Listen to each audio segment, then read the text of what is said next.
Hello friends, welcome back to my channel today. Today I wanted to just give you an update on our foster son that went home.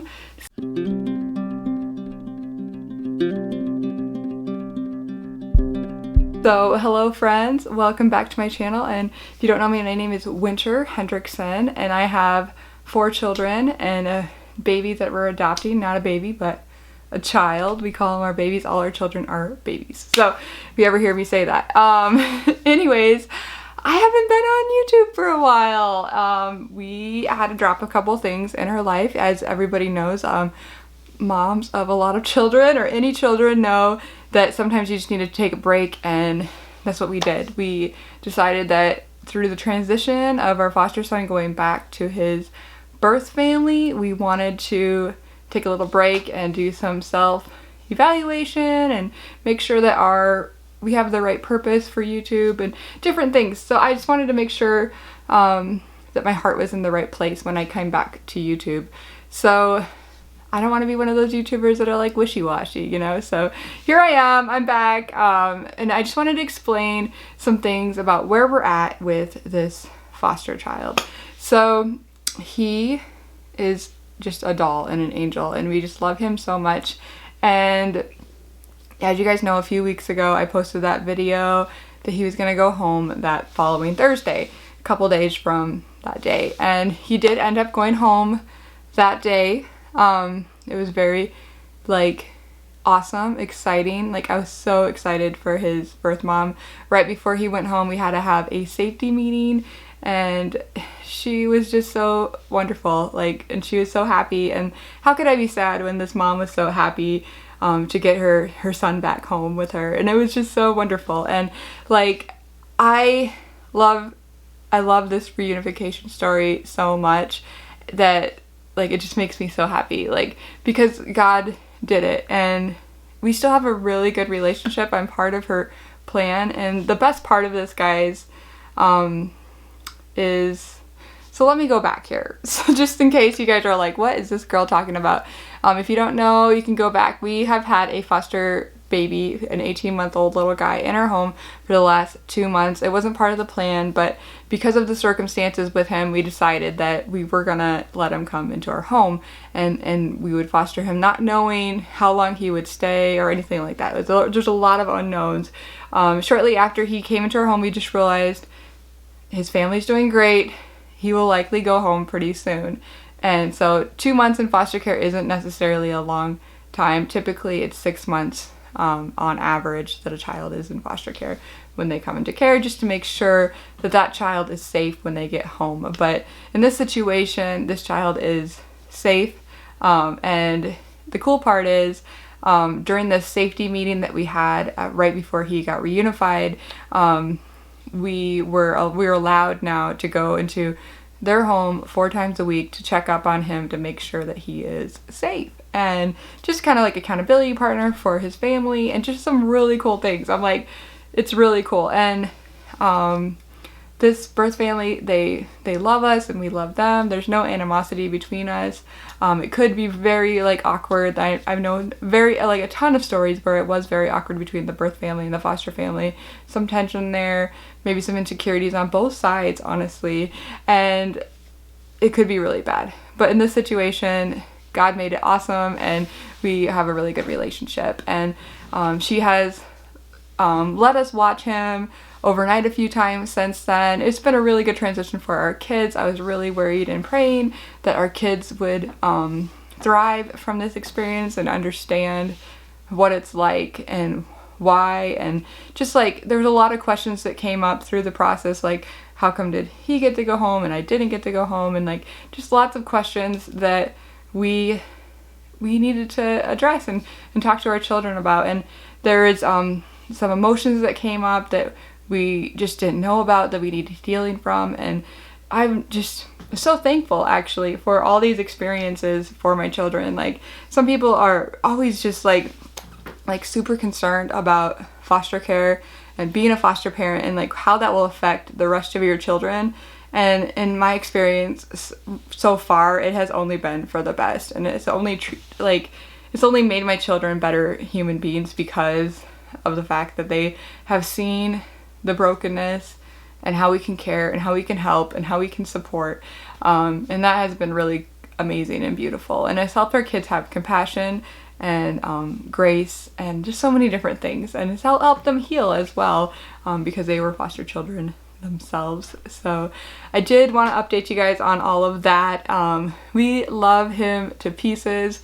Some really good news that we were just talking about today then is he has a cousin about the same age as him, and we got to babysit them the other day. So we had 2 babies in the house. It was kind of crazy.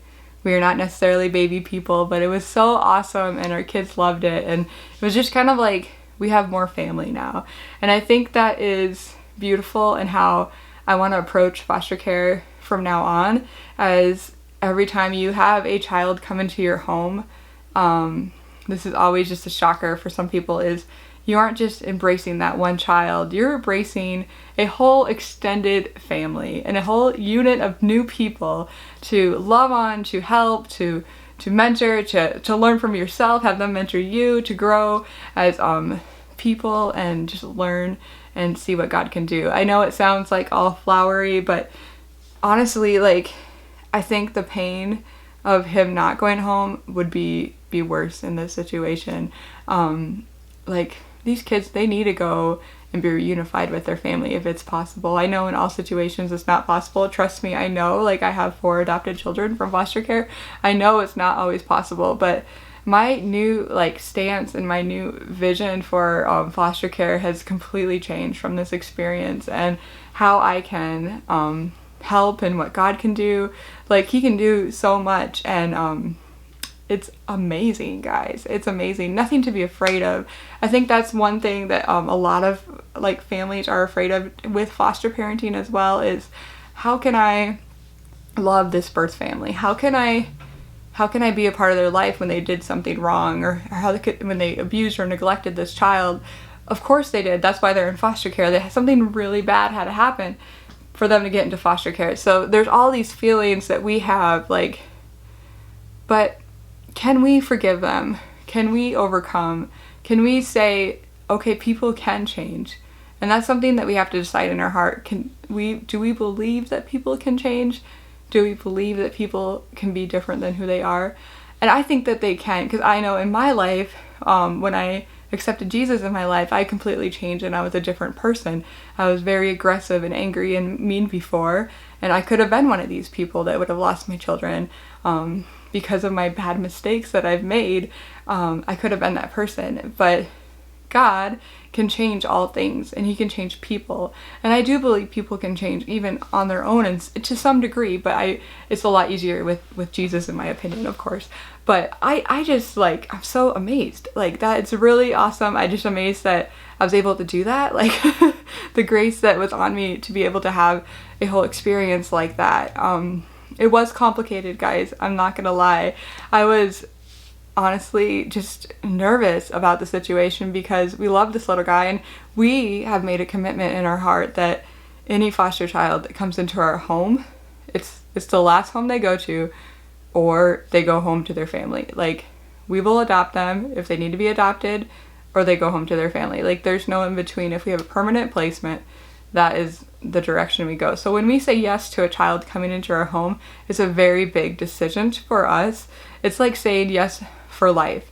And even this child, I know for certain, we are, as long as his family agrees, we are committed to him for the rest of his life. We want to be a part of his life and help him and see him grow, kind of as godparents or aunts and uncles, so to speak. I like the idea of godparents better than aunts and uncles, because he means so much more to me than that. So anyways, it's exciting.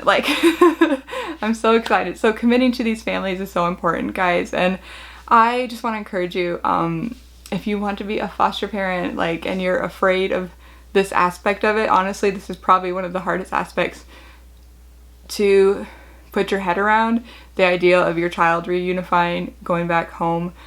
I would just say it's worth it, and to go for it. And I don't know, we've been just so blessed to be able to see him over and over again. I wonder if I would be having the same phrases if it didn't go as well with the first family and I couldn't be able to see him anymore. But at this point, like, we get to see him quite often, and it's been great, and he's grown so much. So yeah, so a little update on him before I get off. He just some strides that he has made since coming into our care, and his mom is doing a great job with this too, helping him grow. When he first came to us, he wasn't a super great walker. He was just really uneasy on surfaces and just different things like that. Even coming into care, he really missed his mom a lot, his birth mom a lot. So the first 3 days he was super shut down. He didn't talk very much. He didn't do a lot of normal things. I was super concerned for him that he was severely delayed, actually, because he wasn't interacting with humans. But now he's a completely different kid. Like, he is climbing up the slides at the park. When you talk to him, he makes eye contact. He gives you high fives. He claps for himself. He laughs at himself, and he's just doing so good. He reaches for people. He reaches for his mom. He reaches for me. He reaches for Chad. He just, like, he does these things that he recognizes people super well. I'm so proud of him, and I'm so proud of his family. They're doing therapies for him. They're keeping up, and they're putting in the work. And so it's awesome, guys. Like, this is what it's all about. This is why we do what we do. He's not an orphan, like, that's great. Like, he's no longer in foster care. He doesn't need someone to adopt him. So it's just, he's home, and that's the end of the story. So a really good story. Oh yeah, I was saying this before I got sidetracked here. So he needed to go home because of China. So that's what I was trying to get at here right before I got a little sidetracked and started going on a little rant there about birth families again. He needed to go. I didn't know what to do, because when we commit to kids in the home, we commit forever. We didn't know if he was going to stay forever or for a little while and then go home. It would have put our China adoption on hold because of China regulations. So praise God, all kids go home and all kids get a family, and we are on our way to China again in April. So we are still going, and it's going great, and I'm gonna have a little update here on our China adoption and how all that's going, so that you got all those who are curious, so you guys know all about that. So, well, thank you guys for watching this, and I appreciate all your love and support. I just realized the other day, it's so exciting, I am almost at 2,000 subscribers.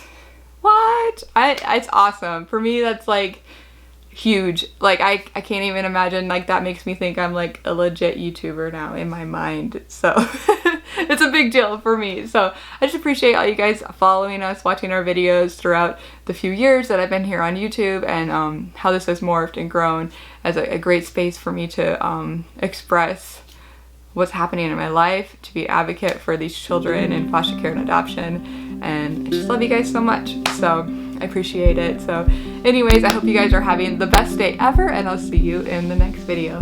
Bye, guys.